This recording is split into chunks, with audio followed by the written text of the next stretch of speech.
এটা আৰম্ভ কৰিবলৈ ওলাইছো ব্যৱসায়টো একচুয়ালি মোৰ নহয় মোৰ আম্মাৰ হে গতিকে অলপ দেখুৱাই দিছো আপোনালোকক পাৰিলে সহযোগিতা কৰিব আসলতে ব্যৱসায়টো হৈছে আমাৰ এটা মেচিন কিনা হৈছে মানে আম্মা এটা মেচিন কিনেছে ইয়াতে কি আছে দেখাই দিছোন তো খুলি ইয়াতে হালধি আছে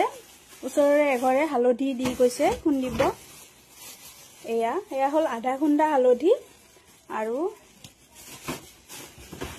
এয়া হল গোটা হালধি মানে শুকান হালধি যেহেতু ঢেকিত খুন্দিব বহুত দিগদাৰ আৰু বহুত সময়ৰ প্ৰয়োজন পিছত এজনে কৰাত নহয় গতিকে আমি ইয়াকে খুন্দিবৰ কাৰণে মেচিন এটা কিনিছো মেচিনটো প্ৰায় বহুত কম সময়তে হালধি একেবাৰে আটাৰ গুৰিৰ দৰে পাউডাৰ হৈ যায় কিমান হৈছে ওজন 1.5 কিলো অৰ্থাৎ আমি এইটো এটা ওয়েৰিং মেচিন কিনিছো ওয়েৰিং মেচিনটো হালধিখিনি ওজন কৰি লও প্ৰথমতে তাতে দেখুৱাই দিছো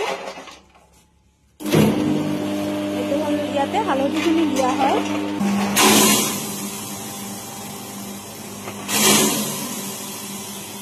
হৈ গল হালধি গুড়া কৰা দেখিছেনে মাত্ৰ 5 মিনিট নালাগিল গতে 2 কেজি 1.5 কিলো হালধি গুড়ি হৈ গল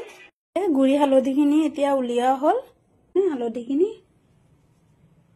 একেবাৰে অৰিজিনাল হালধি অৰ্গেনিক আৰু হালধিখিনি পাউডাৰটো চালে গম পাব আটাৰ গুড়িৰ দৰে অৰ্থাৎ কিনা হালধিটো যিমান ফাইন পাউডাৰ হিমান ফাইন পাউডাৰ হয় এইটো এতিয়া হৈ গল 1.5 কিলো হালধি 5 মিনিটতকৈ কম সময়ত এতিয়া গৰাকী খমজাই দিয়া হ'ব তাতে হালধি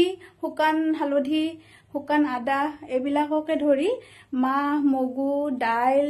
তাৰপিছত চাউলৰ গুড়ি আটাইবোৰ গুড়ি কৰা হয় আৰু প্ৰাইসটো বহুত কম আৰু তাৰপৰি আপোনালোকৰ কষ্ট মানে ঢেকিত খুন্দা বা উৰালত খুন্দাৰ কষ্টটো কমি যাব সময়টো ৰাহি হ'ব আৰু প্ৰাইসটো যেহেতু বহুত কম গতিকে ইয়াতে আহি খুন্দিব পাৰে আমাৰ ঘৰ আন্ধেৰিতাৰিত হয়